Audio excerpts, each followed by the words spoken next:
So I was actually speaking to one of my clients the other day, and she said, hey, I just want to set up this big free clinic for everyone with this specific condition.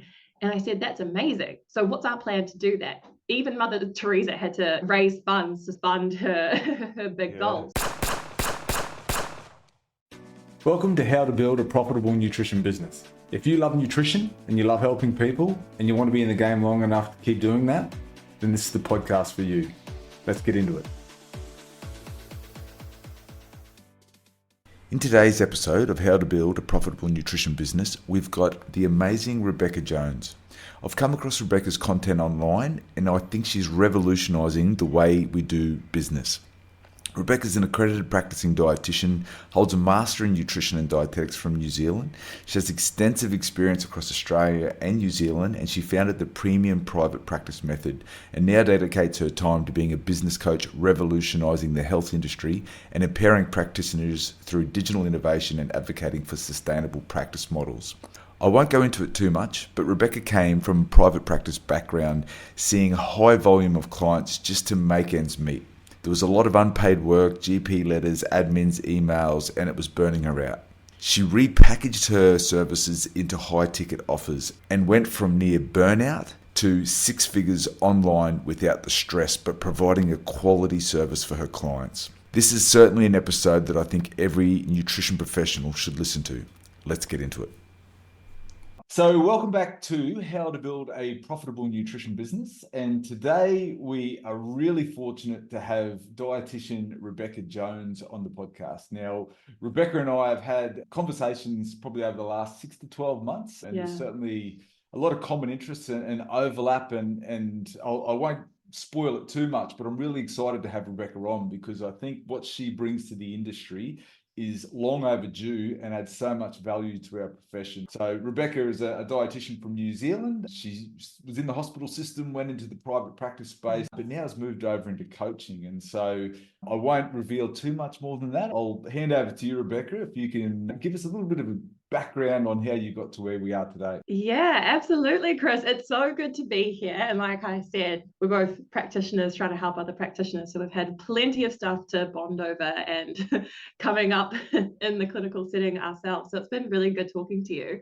As you said, I'm from New Zealand. So before we get started, if any of my E's are extended and you think I say one thing, it's not that, and it's probably the other as we go through this podcast. So just a caveat before we get started. But yeah, I'm a registered dietitian. I'm still registered. So I transferred. I'm over in Sydney now, but I brought my registration over. But I suppose like many health practitioners or dietitians especially, when I was trained, we were taught, it was very much a clinical focus, and we were taught very much to go into the hospital, and that's what it was set up for. So that's where I spent the first 3 or so years of my career on the wards in the inpatient scene. But I suppose where you and I sort of bonded, Chris, was the love of private practice and the potential of what private practice had to offer. And that's always where I wanted to go for so many reasons: freedom, flexibility, like uncapped income, being able to help more people and do things my own way and be my own boss and connect with amazing people like you. So I suppose when I was in the hospital system, like I said, it's a great place. I learned so much, connected with some amazing people and got a lot of experience that sort of set me up for success later. But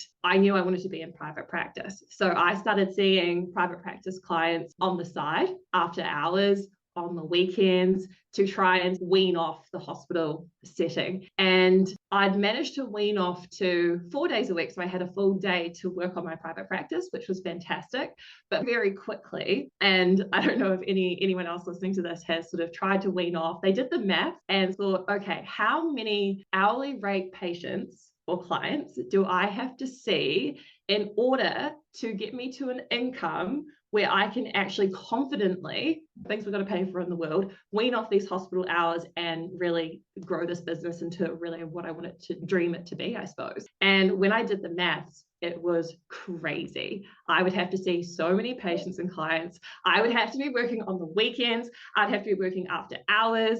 I'd basically not be able to spend any time with my friends and family. So rather than getting on that hamster wheel too long, I quickly sort of got coaching from actually outside of the healthcare industry, because I couldn't actually find any other practitioners who were doing anything other than the initial and then follow-up rate style. And I transitioned into what I teach about now, which is high-ticket program creation. So in my second year of being registered as a practitioner, I built a really high-value program. It was called Health Not Diet. So my background is very much in the non-diet intuitive eating space. And I sold it for $3,000. And I got this person amazing results. I only had to manage the admin of that one person rather than 10 people.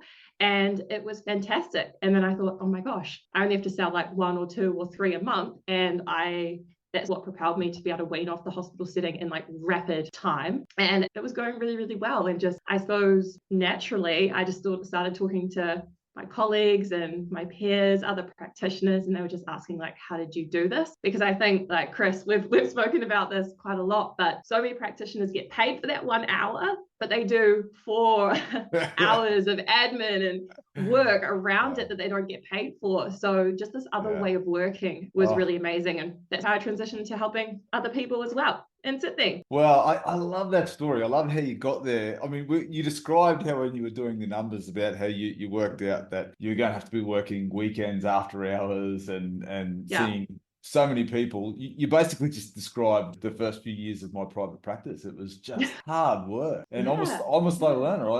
I didn't get to the high ticket option like you got to. So I love. You've got more patience. But for me, it was kind of like I had young kids, and it was I just need to work as hard as I can to basically put food on the table. So I couldn't even think of anything else. I was too deep in the problem that I couldn't think of the solution. And it was really my wife, Stacey, who helped pull us out and really grew our business. But for me, I was just work hard and try and make it work. But after talking to you, like I've said this to you multiple times, like this is something our profession needs desperately, is that coaching around pricing and just that breaking of the mold, not to do it the way it's always been done.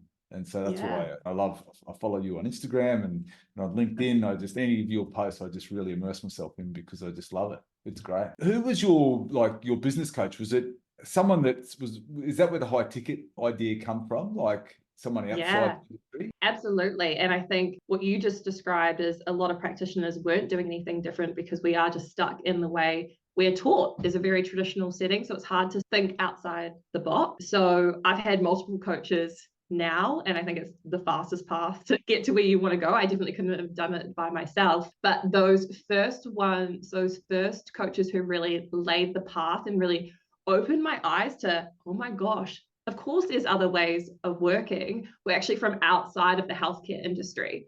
Because if we really reflect, and like you're in tech, Chris, like there are so many other businesses and ways of working outside of the healthcare industry that work really well, and we can just apply it to our system.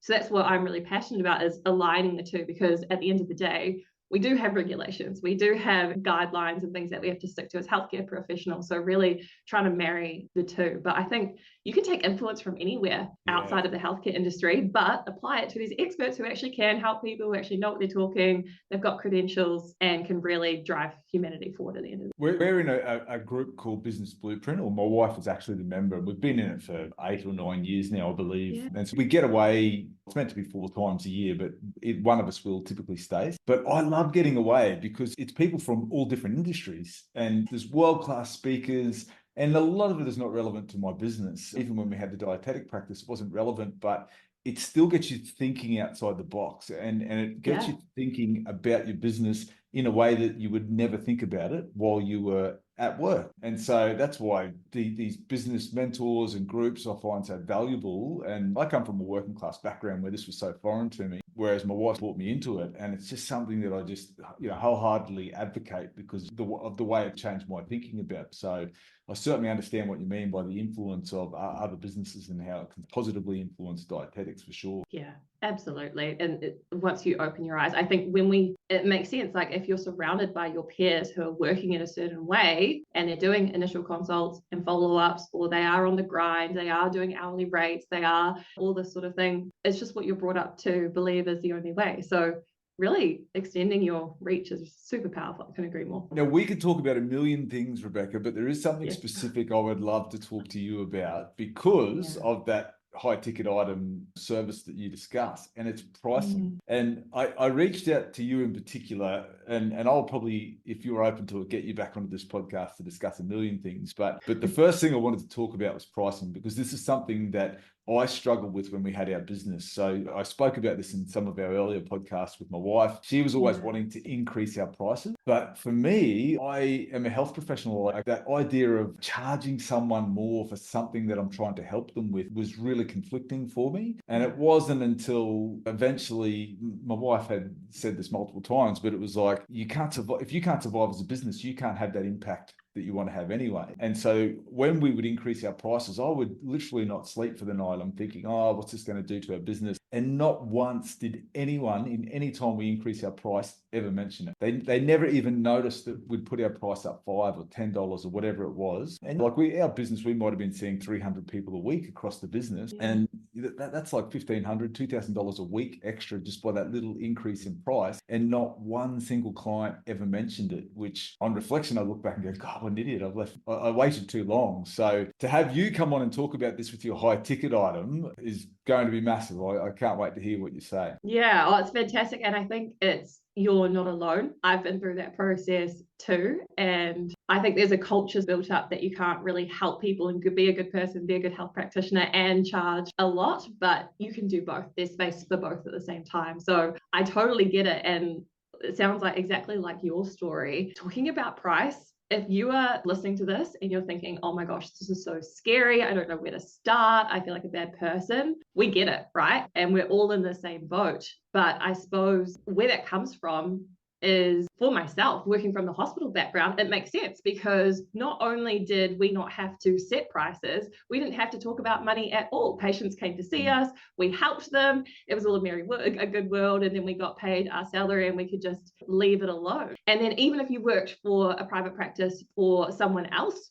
for example, yes, you got to talk about money a little bit more, but at the end of the day, the price is still set for you and you get a certain percentage, and so you don't have to think about it again too much. But then when you move into your own private practice, not only do you have to set prices about your own worth, which is very confronting, you have to talk about money openly, consistently, and you have to ask these people that you have a soft spot for, because you've probably got into this industry to help people, to hand over their hard-earned cash for you. So it is really scary from this background. So I'm really glad we're having this conversation to just open it up and get it something that we can talk about a little bit more. And as you mentioned, Chris, my clients are charging $3,000 to now $15,000 per person. So we're in a whole nother bracket. But yeah, like I said, pricing is really scary, because on top of all that, just not having had to talk or deal with money before, when you are putting up your price, like you had with your clinic, you're scared that people will say no. You think people will think that you are ripping them off. You are scared that your clients will go to competitors instead of you. So you can get really stuck. So I just want to put that out there. You're not alone if this is a scary topic for you. Yes, I'm more comfortable with it now, but I'd love to hear your strategy or your thinking about, okay, how much do we charge? Where do we land on a price? Where does value come into it? How do you work these things out as a clinician? Yeah, I suppose the first thing I speak to all of my clients about, and there's lots of different pricing models, and basically you can run a successful business using any of them. I'll talk more about high ticket just because that's my forte and what I do, as opposed to like memberships and things. But regardless of what type of business model you have, I suppose the first thing I tell people is that the good news is, and the truth is, your mindset can change, as you saw with your practice. And really, your ideal client, unfortunately, sometimes you have to take your health practitioner hat off for a second and put the business hat on to get yourself set up for success. But your ideal clients are not the ones who are bartering you down on prices and trying to get huge discount. There are so many other people out there that you can help. And I think it's really honorable that there's a lot of practitioners. I was actually speaking to one of my clients the other day, and she said, hey, I just want to set up this big free clinic for everyone with this specific condition. And I said, that's amazing. So what's our plan to do that? Even Mother Teresa had to raise funds to fund her big goal. So we have to get you with time and energy and financial resources to be able to do that long-term goal. So it's long-term thinking. And really, if you're scared that people aren't going to get the help they need because they can't afford you. At the end of the day, and this might rub a few people the wrong way, but there's lots of other practitioners out there who are charging really cheap, so they can just go see them. But I just want you to focus on your business goals and providing more value so that you can put your prices up. Yeah. Does that make sense? I love that. Like there's a couple of points that I just want to recap there, because one, you said that the clients that barter you down, or we always found that the people who we gave things away to, or they paid very little, were actually the most difficult to deal with a lot of the time. Now, not always. Like, it was, if I was to try and group them, it was certainly the people that you thought you were doing an amazing thing for by giving it to them really cheap. They never really appreciated the services as much, whereas those that sort of paid for it, they valued it a lot. So that is the first thing. And the second thing was then about, like, your client who would like to open up a clinic for free, is that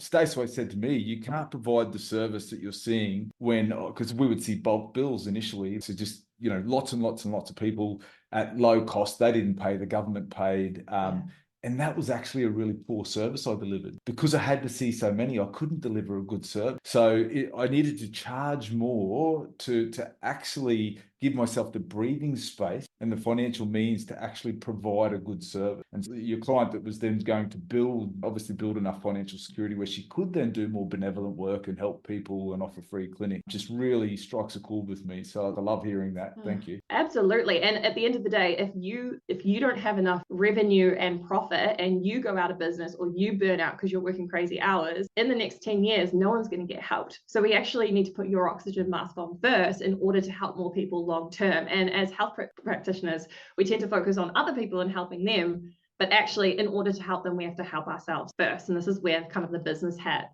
has to come in. And I love what you said, like, you have to start higher. I don't know if you've heard about the way that Tesla did their sort of financial plan for their business, is that they, like health practitioners, had this huge mission of doing this amazing thing for the world, right? Having electric cars, for example, saving the planet, like climate change. It's very much like the health of the planet as opposed to health of people. But they knew that with their business plan, they couldn't just provide free electric cars to everyone in order to do that. So in order to have that long-term gain, they actually started at the top, if you can picture a triangle, where their first car, their first EV, it was something like $250,000 a car. It might even be higher. And now that's not the average price. I don't know about you, Chris, but I couldn't afford that $250,000 vehicle. They aimed it at the top 1 to 10% of the market. Now, the reason they did that is because they knew with their long-term mission, if they were able to sell just a handful of those, it would straight away give them the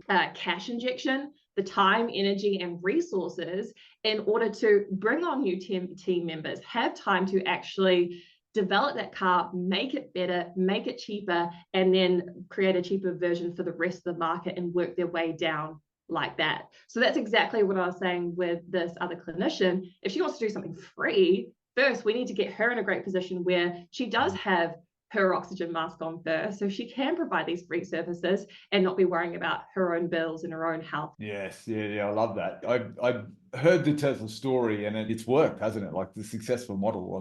Absolutely. Yeah, so that's fantastic. So I've come to see you, right? Like, let's say I engage you as a business coach. I, particularly back when we had our business, really would have struggled for coming up with a price. What sort of things are you suggesting that, because going from bulk billing to saying, okay, I'm $3,000, for example, how do I work out the value and I guess the features to build into something like that I could sell to clients? Yeah, really good question. I suppose the first thing that I say to people is sometimes there needs to be a bit of unlearning and awareness of how they're currently setting their prices. So a lot of people listening, and I did this, I'm as guilty of this as anyone else. I suppose when you're first starting out, if you have no experience, you have no runs on the board, if you don't have results with clients, just price it so that you can get people in the door, so you can start helping them, so you can get experience. So that's sort of another category. But I know there's going to be another portion of this audience where they've been in this industry for a while. They have runs on the board. They have experience with clients. They're good at getting results. They're good at what they do, but they're still charging the same rates as a new grad or students who have just started. And if they were in any other job other than their own private practice, like they're in a corporate job, for example, over the last, say, 10 years of practicing, they would have had so many pay rises and promotions and, bonuses. But we don't do that for ourselves. So first and foremost, it's really becoming aware of why is your price what it is right now.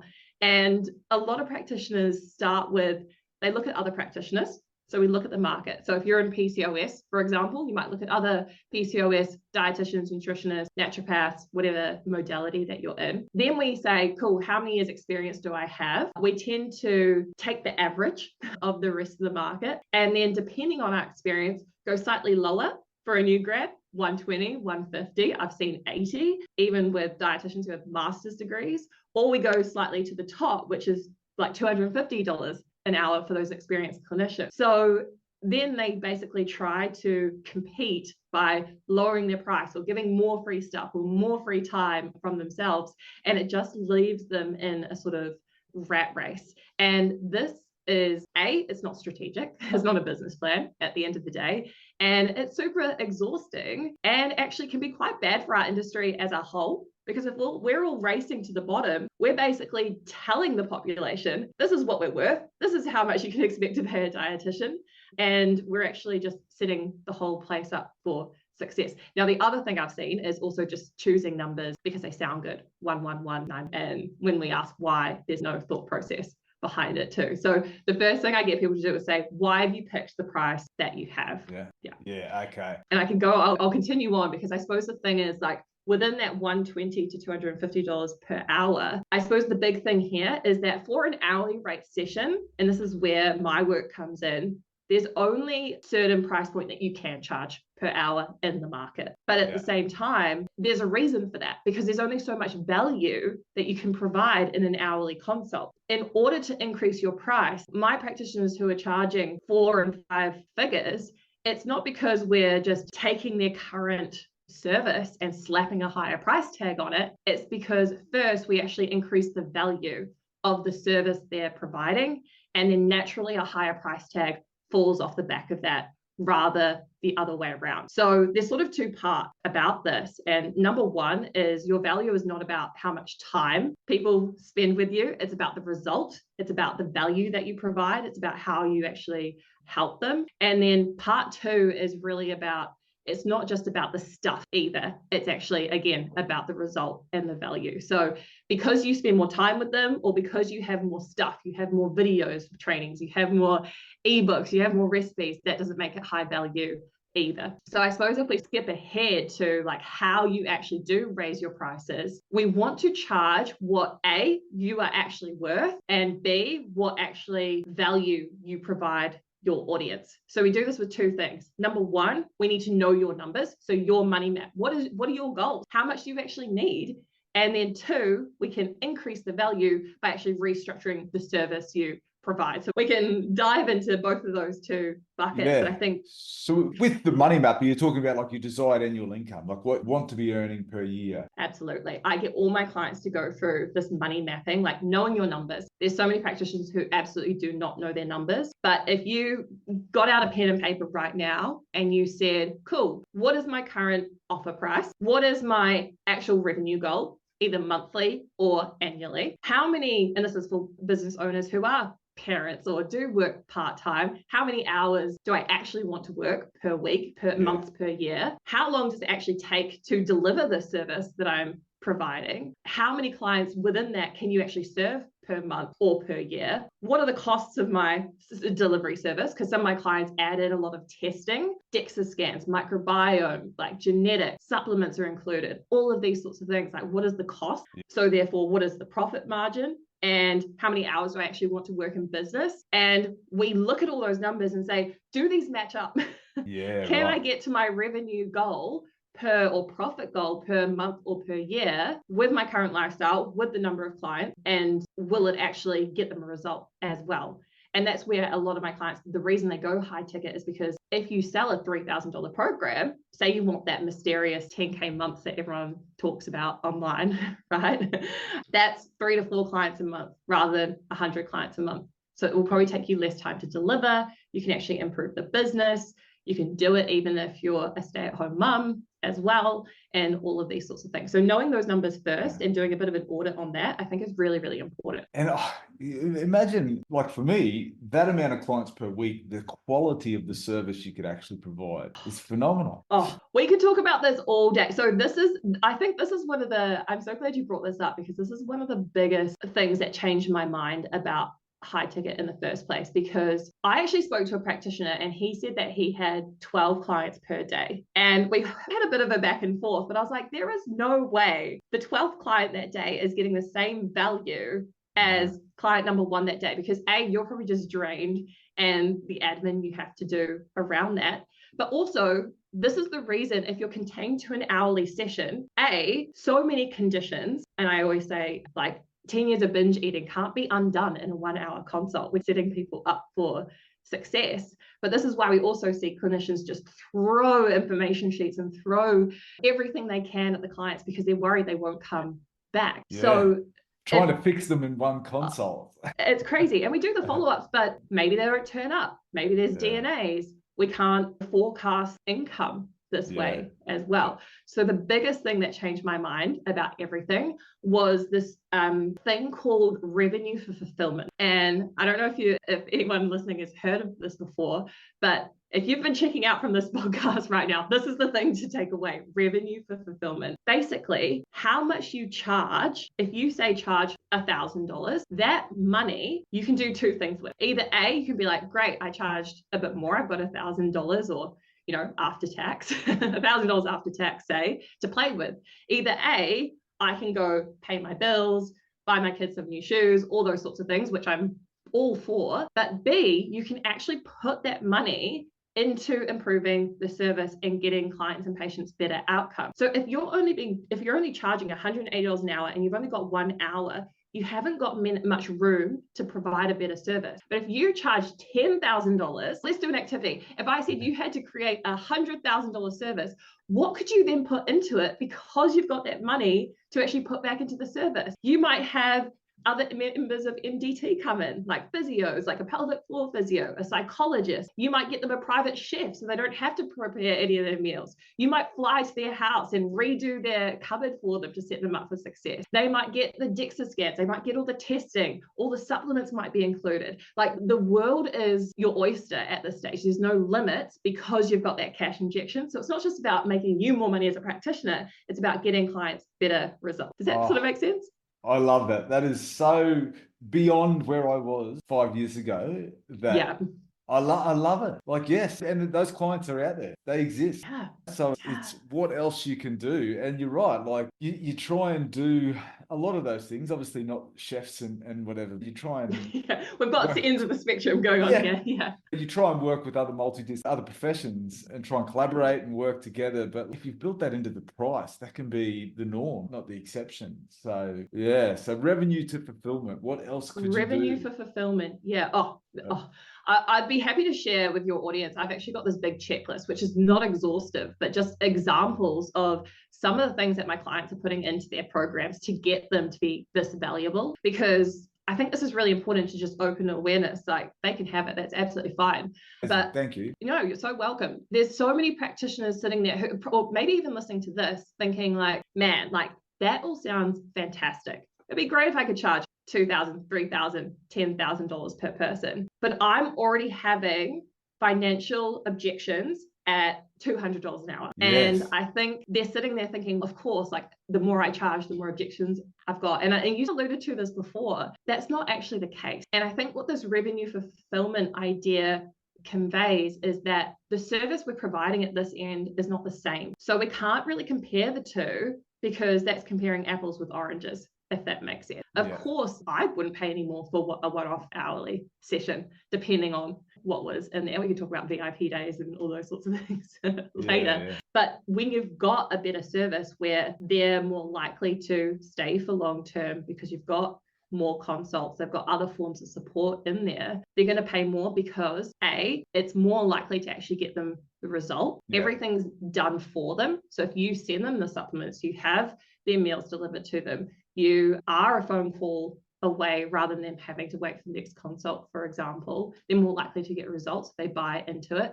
And it's completely different to how they've worked with potentially other practitioners where they haven't seen the results in the past. Yeah, that's right. And if you compare it to weight loss surgery, people will drop 20 grand on surgery for an outcome. Like we can get them results without needing to go under the knife. I think that's kind of a useful comparison. I think I might know the answer to this already, but okay, let's say I come up with a price. Let's say I'm going to charge $6,000, for example. Yeah. Do you recommend, or is it horses for courses where the client pays that up front, or are they on a payment plan, but there's a commitment?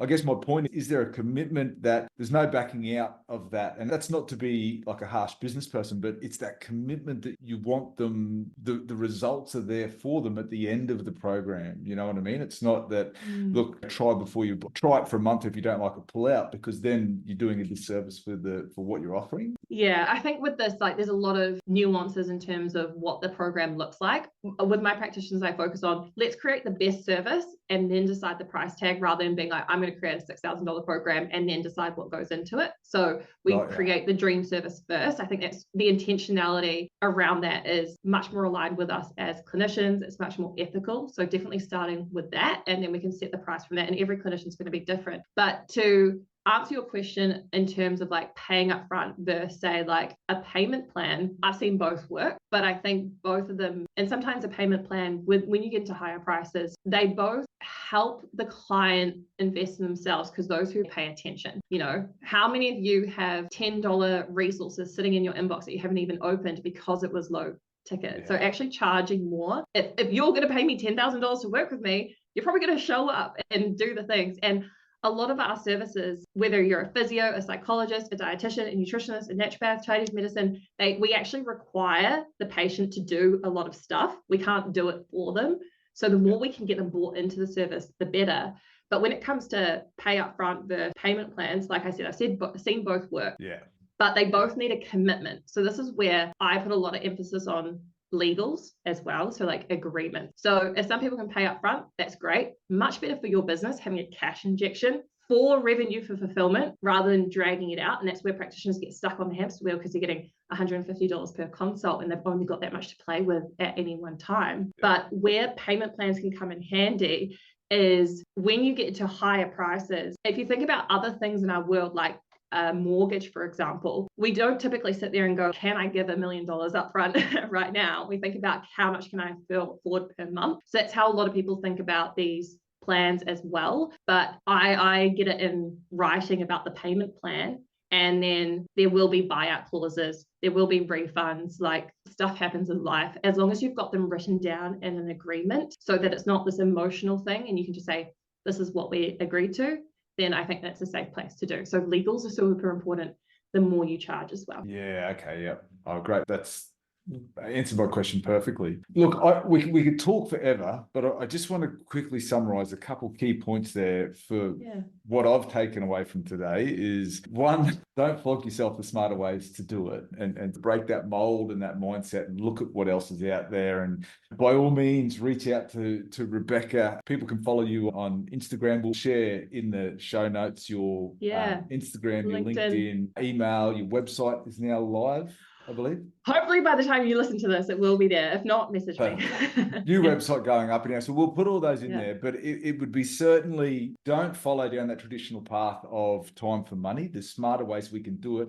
And as a profession, we are only going to improve and provide a better service if we adopt this method rather than the Medicare bulk bill, time for money, slave labor has been doing for eons. The other thing is that revenue for fulfillment, where can charge more, but that means you can provide more for your service. Whereas if you're charging a capped lower rate, then there's nothing in there for you to improve your business. And time included, absolutely. And then the last one was about create the service that you want to provide, then add the price. I love that, because that's something I like. Even after talking to you multiple times, I've been thinking price first. Okay, how can I come up with features to make that valuable? Because it's not. You've got to think of the client, the service, and what you want to deliver as a clinician that's going to help the client, and then you build the price around that. So is that a fair summary? I know we could talk for on a minute, but you've done a great job. And I think like that last point is really important, because we are doing stuff to help people at the end of the day. So that intentionality, that ethical, clinical element around it, I think is so important. But once you start creating your best case service to help your clients get the result, more likely to get the results, to do it faster with less effort from them, naturally it's going to be worth more. Just like anything that's a better quality is going to be a better value at the end of the day. So I think you've summed that up beautifully. Oh, thank you. Now, to finish off, a quick question, and I make this a bit of a theme of the podcast, because it's how to build a profitable nutrition business. We've got listeners that are new to the business side of things, or people that have been in the nutrition space for some time. If there's one piece of advice that you could share with them that's going to help them survive or sustain in business so they can continue to make the impact that they aspire to do, what would that one piece of advice be? I think it's two parts here. So number one, I really want everyone listening to this to really get clear on their own worth and their own value. So do a bit of an audit on yourself. How many years of education and training have you put into where you are today? How much professional experience? How many challenges have you overcome? What achievements have you had? What client results have you achieved? What specialized skills have you done? How many PD events have you gone to? How much money have you sunk into your degrees? And what unique perspectives or approaches do you also bring to the business, where you might have multiple degrees or multiple specialities as well? And really get to a point where you're thinking about that and thinking, man, like, I'm good at what I do. Like, I am high value, because if you don't back yourself first, no one else will back you. And then the next step is actually being able to articulate your value to the customer. Because a lot of clinicians, what I see them do is say, hey, I have a nutrition business. You can sign up to an hourly consult with me. It's this much. But they do so much in that they're not articulating. Because many clinicians who are listening to this probably already do send emails for free, already do provide resources, already do message their clients after hours, do admin work. So instead of saying, hey, it's an hourly consult for this much, if you could just list all the things that you actually do and then say, over 6 weeks, all of this is worth this, and just articulate what you actually do in your business, I think it's going to be the first step, game changer for anyone. Oh, that is such a gold message. I love that. Like, one, you are lifting up the whole nutrition industry by advocating that, because I think, again, reflecting on myself, we're guilty of not selling ourselves. I wrote a book and wouldn't even put my photo on it. Wife, you got to put your photo on it. No, I don't want to. Because it's that, I don't know, like imposter syndrome. You kind of, who the hell am I to write a book? That's why you got to do the audit first and back yourself. I actually went to a talk last night, and one of the best quotes I've ever seen was, we're at an age, especially on social media and things like that, where influencers are out and experts are in. And it's our time to, you're really good at your craft. And what I do, and the reason I do this, is because I want to stop these people who are amazing, who actually have credentials, who can actually help people articulate how good they actually are and come out of hiding at the end of the day. Oh, and they're everywhere. They're everywhere. Like, you look at your network on LinkedIn and you just, there's so many amazing people. 100%. I love it. Thank you so much. We could talk for ages, Rebekah. Thank you so much for coming on. I will definitely reach out and try and get you back on for multiple other episodes and features, but we'll leave it at that for today. So thanks for your time. You're so welcome. Thanks for having me. I love what you're doing. Did you find this podcast valuable? There may be other nutrition professionals out there will also. If you like, share, and subscribe, it's going to help other nutrition professionals make an impact on the world just like you. Thanks.